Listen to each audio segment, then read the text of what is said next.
আসসালামু আলাইকুম সবাইকে। আজ 12ই মার্চ বাংলাদেশের 13তম জাতীয় সংসদ নির্বাচনের প্রথম অধিবেশন বসছে। বাংলাদেশের সংবিধানের 72-এর 1 উপধারা অনুযায়ী নির্বাচনের ফলাফলের গেজেট প্রকাশের 30 দিনের মধ্যে প্রথম অধিবেশন ডাকতে হয়।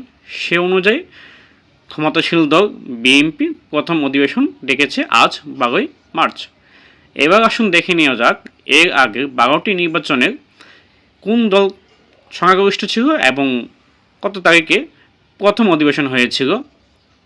জাতীয় সংসদের প্রথম সংসদের সংখ্যাগরিষ্ঠ দল ছিল বাংলাদেশ আওয়ামী লীগ এবং প্রথম অধিবেশন হয় 7 এপ্রিল 1973। দ্বিতীয় জাতীয় সংসদের সংখ্যাগরিষ্ঠ দল ছিল বিএনপি এবং প্রথম অধিবেশন হয় 2 এপ্রিল 1979। তৃতীয় সংসদের সংখ্যাগরিষ্ঠ দল ছিল জাতীয় পার্টি, প্রথম অধিবেশন বসে 10 জুলাই 1986।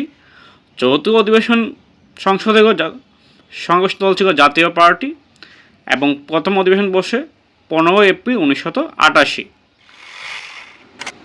পঞ্চম জাতীয় সংসদের প্রথম অধিবেশন বসে 5 এপ্রিল 1991 এবং ক্ষমতাসীন দল ছিল বাংলাদেশ জাতীয়তাবাদী দল। ষষ্ঠ জাতীয় সংসদের প্রথম অধিবেশন বসে 19 মার্চ 1996 এবং ক্ষমতাসীন দল ছিল বিএনপি। এবং সপ্তম অধিবেশনের সংসদ প্রথম অধিবেশন বসে 14 জুলাই 1996 এবং ক্ষমতাসীন দল ছিল বাংলাদেশ আওয়ামী লীগ। অষ্টম সংসদের প্রথম অধিবেশন বসে 28 অক্টোবর 2001 এবং ক্ষমতাসীন দল ছিল বাংলা বিএনপি। নবম জাতীয় সংসদের প্রথম অধিবেশন বসে 25 জানুয়ারি 2009, ক্ষমতাসীন দল বা সংখ্যাগরিষ্ঠ দল আওয়ামী লীগ।